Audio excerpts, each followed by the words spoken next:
17 de marzo de 1943. Tirpitzufer 76-78, Berlín.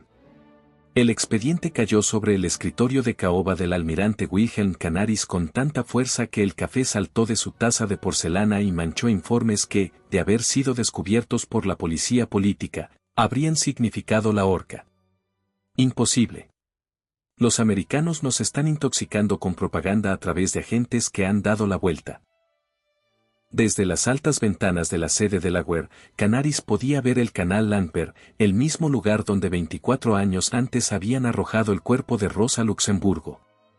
Ahora, como jefe de la inteligencia militar alemana, sostenía entre sus manos temblorosas un informe que no solo ponía en duda toda la propaganda oficial, sino que hacía tambalearse los propios cimientos matemáticos sobre los que se había construido la idea de victoria alemana. Según comunicaciones interceptadas y los informes de agentes que aún operaban en Ciudad de México, la fábrica Willow Run de la Ford Motor Company estaba fabricando un bombardero cuatrimotor B-24 Liberate cada hora. Un avión de 18 toneladas, con 1,5 millones de piezas, 450.000 remaches y 30.000 componentes distintos, saliendo de una cadena de montaje más rápido de lo que Alemania era capaz de producir un simple camión militar. El mayor Friedrich Wilhelm Heinz, de pie frente al escritorio, había revisado los datos 3 veces. Los números seguían siendo los mismos. Lo que ninguno de los dos hombres sabía era que aquel momento desencadenaría uno de los mayores fracasos de inteligencia de la historia moderna. La incapacidad sistemática del servicio secreto alemán para comprender, aceptar y transmitir al liderazgo la verdadera dimensión de la capacidad industrial estadounidense, condenando al Reich por un error de cálculo matemático imposible de corregir. El derrumbe de la inteligencia alemana sobre la producción norteamericana había comenzado 2 años antes. En 1941, el general de la Luftwaffe Karl Koller había entregado a Hermann Göring informes del agregado militar en Washington, el general Friedrich von Boetticher, que afirmaban que la producción aeronáutica estadounidense se acercaba ya a los 2.000 aviones al mes. Göring se había reído a carcajadas. Los americanos solo saben fabricar neveras y maquinillas de afeitar, no aviones de guerra, había dicho. 4 días después de Pearl Harbor, en diciembre de 1941, le aseguró a Hitler en el cuartel general del Führer que los americanos estaban fanfarroneando, su democracia los hacía débiles, su población mezclada los volvía ineficientes y su corrupción los condenaba al fracaso. No podían estar produciendo lo que decían. Para marzo de 1943, las redes de inteligencia alemanas repartidas por todo el continente americano informaban de algo que desafiaba todas las suposiciones de la teoría racial y económica del régimen. Los informes llegaban de fuentes muy distintas, industriales mexicanos cercanos a Alemania, diplomáticos españoles, empresarios suecos que habían viajado a Detroit, incluso cartas interceptadas de trabajadores estadounidenses a familiares en países neutrales. Todos decían lo mismo, algo que parecía imposible, la sola fábrica de Willow Run estaba produciendo más bombarderos pesados que todas las plantas aeronáuticas alemanas juntas. El Oberstleutnant Nikolaus Raeder, jefe de la sección de inteligencia aérea de la GUER, había dedicado 3 semanas a analizar los datos. Antiguo piloto de Lufthansa que había vivido 10 años en Estados Unidos antes de la guerra, Ritter entendía mejor que la mayoría de los oficiales alemanes la capacidad industrial americana. Desde su apartamento en Manhattan en los años 20 había visto cómo levantaban el edificio Chrysler, el más alto del mundo, en menos de 2 años. Su conclusión fue directa: si estos datos son ciertos, y yo creo que lo son, Alemania ya ha perdido la guerra. Ahora solo es cuestión de matemáticas y de tiempo. La información llegaba por canales cada vez más peligrosos. George Nikolaus, que dirigía la principal red de la GUER en Ciudad de México, había reclutado fuentes entre empresarios estadounidenses que viajaban libremente entre Detroit y los campos petrolíferos mexicanos. Aquellos hombres hablaban con total naturalidad de las maravillas que veían, sin sospechar que sus conversaciones de sobremesa eran recogidas palabra por palabra. El 3 de febrero de 1943, el ejecutivo petrolero Harold Morrison asistió a una recepción en la Asociación Germano-Mexicana de Comercio.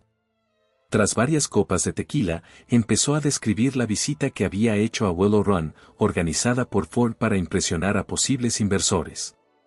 Lo que vi no tiene explicación, dijo Morrison sin darse cuenta de que Wolfgang Blau, agente alemán disfrazado de comerciante argentino de cueros, memorizaba cada palabra. La cadena de montaje tiene más de 1,5 kilómetros de largo. El edificio es tan enorme que se forman nubes dentro y a veces llueve en el interior de la fábrica.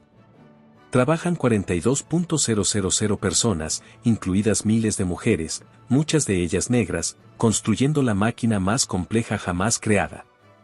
Sacó un lápiz y dibujó en una servilleta 2 bodegas de bombas con capacidad para 4,000 libras cada una, 4 motores de 200 caballos, secciones que llegan de distintas direcciones y convergen como ríos.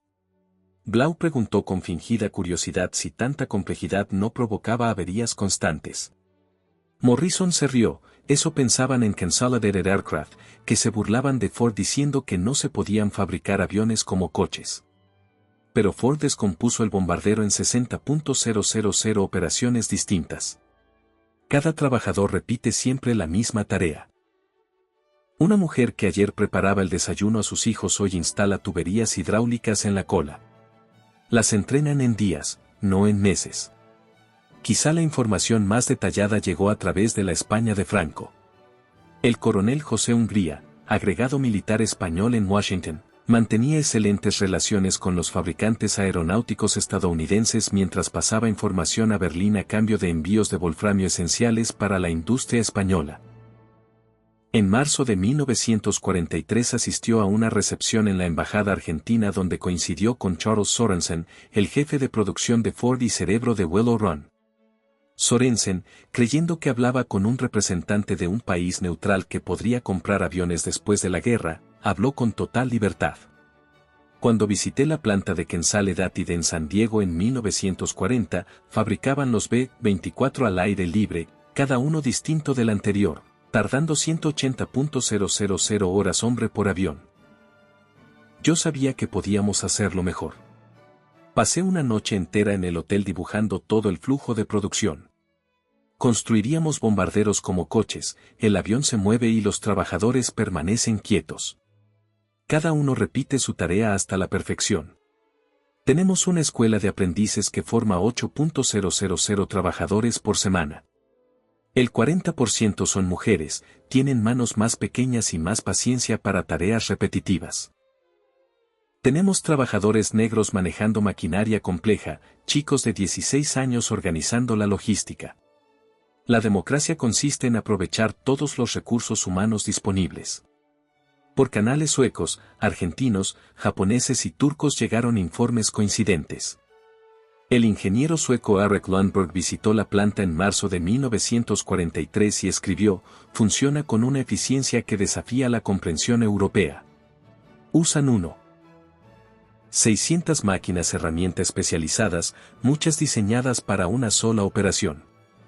La inversión de capital es astronómica, quizá $200 millones solo en utillaje. Un mensaje interceptado del comandante japonés Toshikazu Omi a Tokio confirmaba, esta única fábrica produce más aviones al mes que toda la industria aeronáutica japonesa.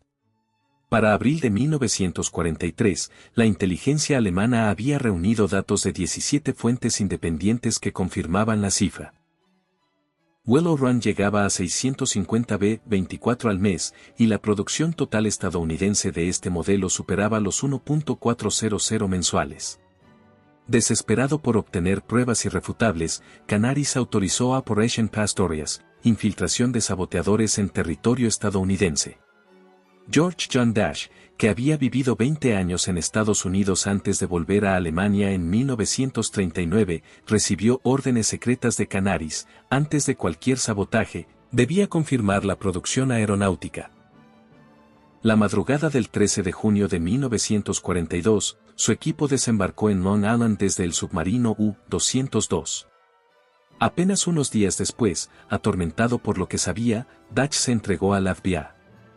Durante el interrogatorio dijo algo que dejó atónitos a sus captores, el propio Canaris me dijo que Berlín no cree vuestras cifras de producción.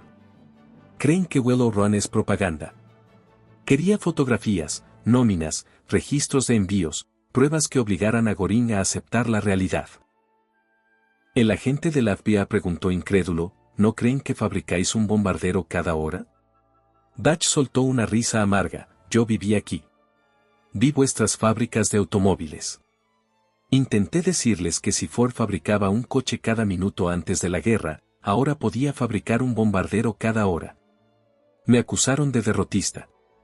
El 20 de abril de 1943, cumpleaños de Hitler, Canaris presentó personalmente los informes a Göring en Carinal, la ostentosa finca de caza del Reichsmarschall al norte de Berlín.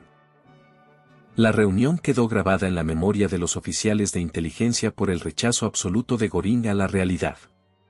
Canaris desplegó fotografías, documentos interceptados y informes de decenas de fuentes sobre la enorme mesa de roble. Reichsmarschall, tenemos confirmación de 17 fuentes independientes. La planta Wello Run de Ford está fabricando un B-24 cada hora en su punto máximo desde enero. Göring, que ya superaba los 130 kilos, cogió una foto de la cadena de montaje que se perdía en la distancia. ¿Me tomas por idiota, Canaris? Estos son maquetas de madera, decorados de propaganda. Los americanos quieren hacernos creer que fabrican aviones como salchichas. Esa fábrica producirá 50 bombarderos al mes como mucho. Canaris sacó otro documento, un manifiesto de la Pennsylvania Railroad con envíos de aluminio. Consumen 16 millones de libras al mes en una sola planta, más que toda nuestra producción mensual. Göring se rió con desprecio, ¿y de dónde sacan tanto aluminio? ¿De sus trabajadoras negras? ¿De sus remachadoras? Te han engañado con propaganda americana, Canaris. Una semana después, Canaris fue convocado al cuartel general del Führer para informar directamente a Hitler, en presencia de los generales Hodley Keitel y del ministro Goebbels. Hitler, estudiando mapas del frente del este donde se preparaba la Operación Ciudadela, escuchó impaciente. Mi Führer, si los americanos fabrican 1.400 B-24 al mes, más cantidades similares de B-17, más casas y más la producción británica, pronto sus bombardeos superarán nuestra capacidad de defensa aérea. La respuesta de Hitler fue la esperada. Almirante, los americanos pueden fabricar en serie productos simples, automóviles, neveras, pero un bombardero no es un coche. Requiere precisión, habilidad, dedicación. Nosotros llevamos 6 años preparándonos para la guerra, ellos pretenden haberlo hecho en 16 meses. Es imposible. El general Hodley miró los números de Canaris e intentó un cálculo. Aún aceptando solo una cuarta parte de estas cifras. Las cifras son falsas, le cortó Hitler. Entraron en la guerra en diciembre de 1941. Construir esa fábrica milagrosa y alcanzar esa producción en tan poco tiempo es imposible. Sin que el alto mando lo supiera, Canaris había conseguido a través de contactos en Suiza una filmación real de Wello Run en funcionamiento. La película, introducida en valija diplomática española, duraba 5 minutos y mostraba la cadena de montaje completa. Canaris y su segundo, Hans Oster, la vieron en una sala cerrada del cuartel general de la Wehr. La cámara recorría el 1,5 kilómetros de línea de producción. B-24 en todas las fases de montaje avanzando a ritmo constante, trabajadores de todos los orígenes realizando sus tareas con precisión mecánica, un reloj marcando el tiempo real. Dios mío, susurró Oster. Es verdad. Canaris prendió fuego a la película con su mechero. No podemos enseñarla. Nos acusarían de haberla falsificado o de traición. En noviembre de 1943 llegaron fotografías aéreas de Wello Run tomadas por un diplomático español. Los analistas fotográficos tardaron semanas en estudiarlas.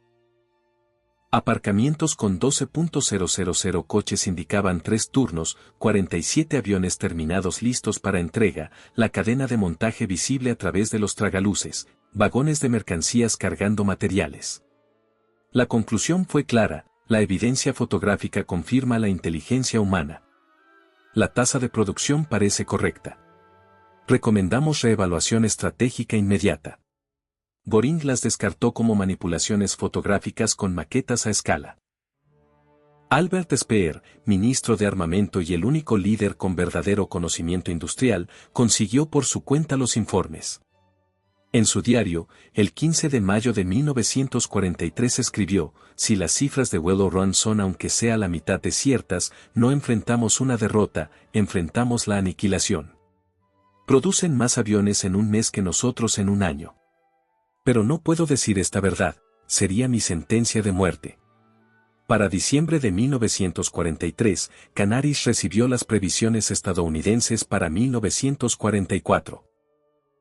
18.000B24, 12.000B17, 1.000B29, 40.000 casas, un total de 86.000 aviones.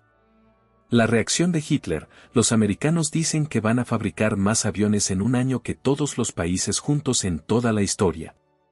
Es absurdo. En febrero de 1944, Canaris fue destituido acusado de derrotismo y traición.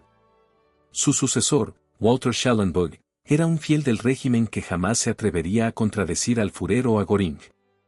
Pero la realidad no se podía ignorar eternamente.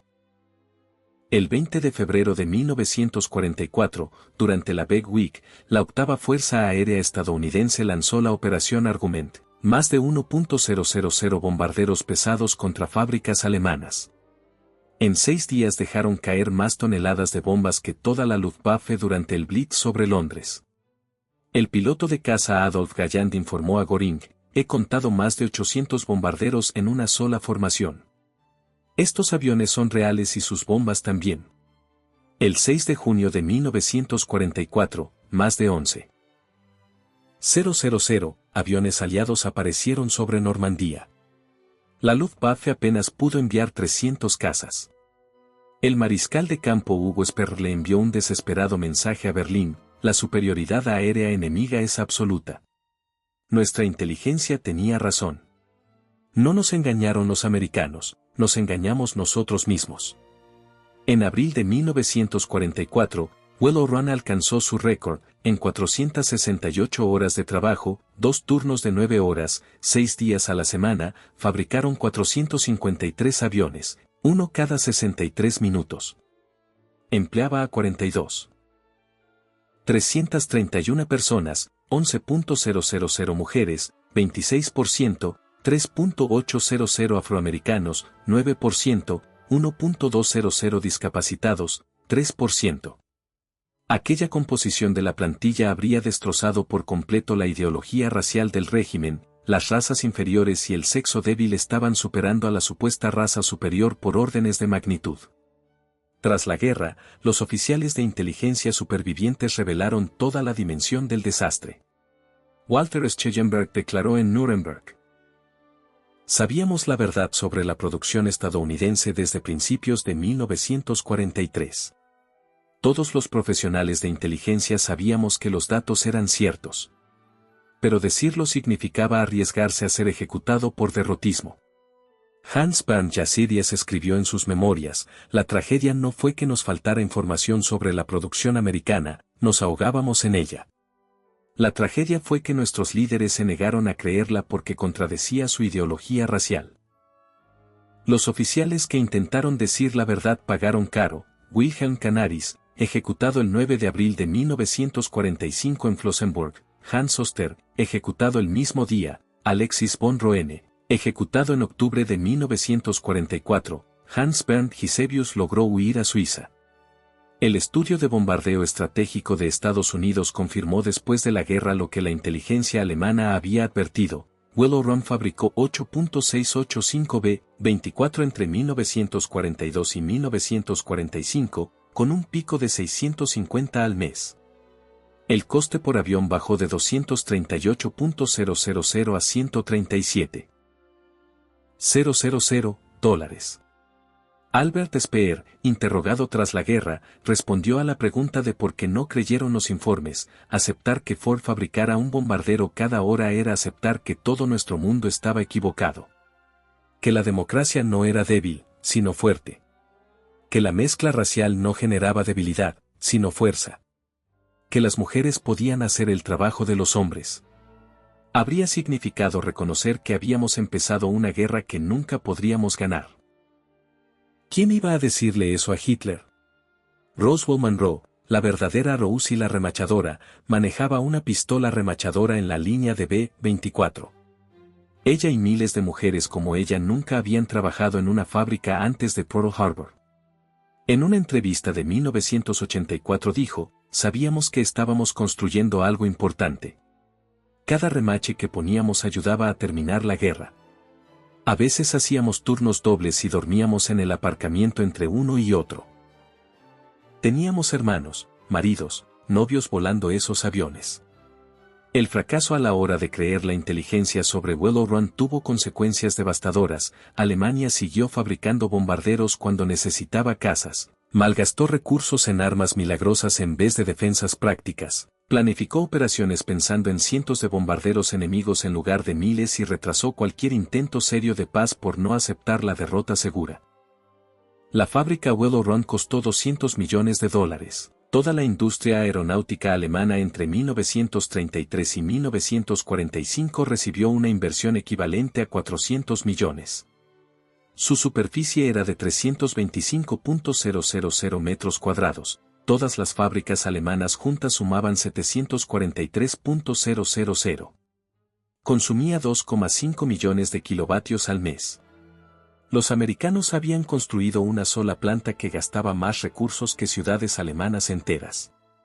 Al final de la guerra, las cifras totales fueron demoledoras: 18.188 B-24 producidos, 685 de ellos en Willow Run, 12.731 B-17, 33.717 aviones estadounidenses entre 1940 y 1945 frente a 94.700 alemanes, mientras los Estados Unidos combatían en dos océanos. Los historiadores consideran el fracaso de la inteligencia alemana sobre la producción estadounidense como uno de los más graves de la historia militar. No fue un fallo de recogida de información, los agentes alemanes obtuvieron datos precisos y detallados. Fue un fallo de aceptación. Los líderes se negaron a creer una verdad que contradecía su visión del mundo. En 1985, durante la inauguración del Museo Yankee Air en Willow Run, Roswell Monroe conoció al expiloto de la Luftwaffe Hans Ulrich Rudel. Rudel le preguntó, ¿cómo pudisteis fabricar tantos tan rápido? Ella respondió, cariño, simplemente íbamos a trabajar cada día y hacíamos nuestro trabajo. Nada del otro mundo, fichar, construir bombarderos, fichar otra vez. La democracia no es complicada. Es gente libre haciendo lo mejor que puede. Rudel contestó, nos dijeron que la democracia os hacía débiles, que vuestra diversidad os volvía ineficientes. Nos contaron mentiras, y esas mentiras mataron a millones. En las ruinas de Berlín, mayo de 1945, los oficiales de inteligencia americanos encontraron un último informe alemán sobre Willow Run, fechado el 20 de abril de 1945, el último cumpleaños de Hitler, producción de Willow Run confirmada. Informamos de esta verdad hace 2 años. No nos creyeron. Alemania no muere por falta de información, sino por falta de voluntad para creer la información que contradice lo que deseamos que sea cierto. Que las futuras generaciones aprendan, la realidad no se doblega ante la ideología. Las matemáticas no ceden ante los mitos. La verdad ignorada se convierte en tragedia. El informe nunca llegó a entregarse. Hitler estaba en su búnker. El Reich de los 1000 años tenía días de vida, y miles de bombarderos americanos, muchos construidos en Willow Run, entregaron el argumento final que la inteligencia alemana había intentado hacer creer 2 años antes. El veredicto de la historia es claro, la inteligencia alemana fue excelente. Su aceptación fue catastrófica. En esa negativa a creer verdades incómodas está la advertencia para todas las naciones: la realidad no le importa lo que tú creas. Quien niega la realidad por aferrarse a una ideología termina destruido por ella. Willow Run no solo fabricó bombarderos. Fabricó la prueba de que la democracia funciona, de que la diversidad fortalece, de que la libertad produce. Los espías alemanes los contaron todos.